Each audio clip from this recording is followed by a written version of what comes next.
जितने भी देश की नारी शक्ति देख रहे होंगे सबसे हाथ जोड़ करके, सर नस्तक झुका करके एक बात हाथ जोड़ करके कहना चाहता हूँ कि मेरा अब्दुल ऐसा नहीं है। ये बहम निकाल करके फेंक दो। कुत्ता पाल लो, सुअर पाल लो, डायनासोर पाल लो, लेकिन ये बहम मत पालो कि मेरा वाला अलग है। ये सारे के सारे ऐसी जिहादी मानसिकता भारत के अंदर पनप रही है। जैसा इन्होंने बताया, वहाँ का मौलवी जी भी पहुंचे, उनका क्या रोल है? इनके परिवार के ताहिर हुसैन के साथ अच्छे संबंध है, बैरिस्टर बाबू सोहिब जमई के साथ अच्छे संबंध है।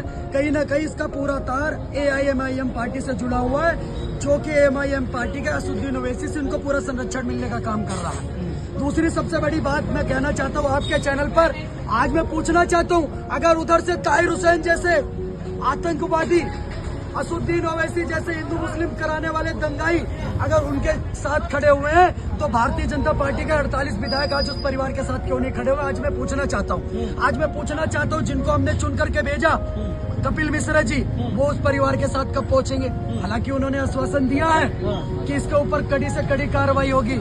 हम मोहन सिंह बिष्ट जी से भी अनुरोध करते हैं कि वो भी इस मैटर के अंदर संज्ञान लें और इस परिवार के समर्थन में उतरे और उस जिहादी मानसिकता रखने वाले के खिलाफ, जिसने 16 साल की मासूम बच्ची को बरगला करके, फुसला करके उसके साथ आज शादी जैसा ढोंग करने का काम करा, उसका इस्तेमाल करने का काम करा, और वो खुद पहले से शादीशुदा है। तो कहीं ना कहीं सबसे बड़ा अपराध तो यही है कि आप एक शादीशुदा होने के बावजूद भी किसी 16 साल की नाबालिग बच्ची को रखने का काम कर रहे हैं, उसका शोषण करने का काम कर रहे हैं। तो मैं दिल्ली पुलिस प्रशासन से कहना चाहता हूँ, पोक्सो एक्ट के तहत मुकदमा दर्ज होना चाहिए।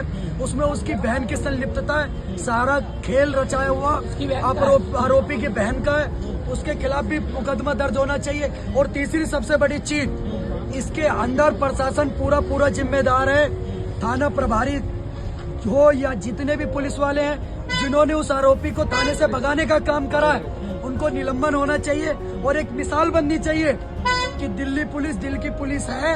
ये बात साबित करे दिल्ली पुलिस कि हाँ, वो सच में दिल की पुलिस है और वो कार्रवाई करते हैं। सिर्फ गाड़ियों पर लिखवाने से नहीं हो जाता QRT, क्विक रिस्पॉन्स टीम, कि आपने गाड़ियों के ऊपर लिखवा दिया कि दिल्ली पुलिस सदैव आपकी सेवा में तत्पर। आज दिल्ली पुलिस को यहाँ पर सेवा में तत्पर होने की आवश्यकता है।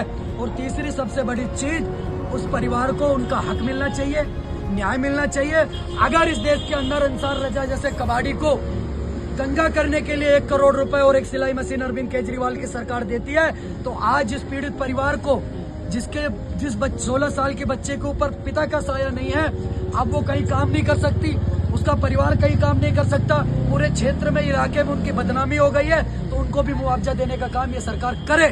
और नहीं करेगी तो हम आश्वासन देते हैं कि हम सरकार से वाला काम करवाएंगे, क्योंकि हम आवेदन भी करते, निवेदन भी करते और दे दनादन भी करते।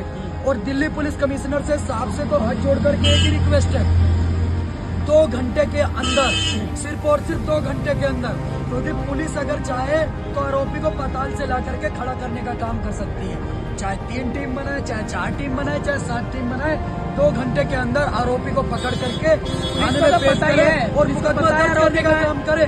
नहीं तो सिर्फ और सिर्फ वार्निंग देते हुए, इसको चाहे चेतावनी समझे या मेरा निवेदन समझे, 2 घंटे के अंदर अगर आरोपी पकड़ा जाता है तो ठीक है, वरना फिर हम अपने हिसाब से देखेंगे। हम पहले धरने के रास्ते पर जाएंगे, उसके बाद फिर आगे की कार्रवाई सुनिश्चित करेंगे।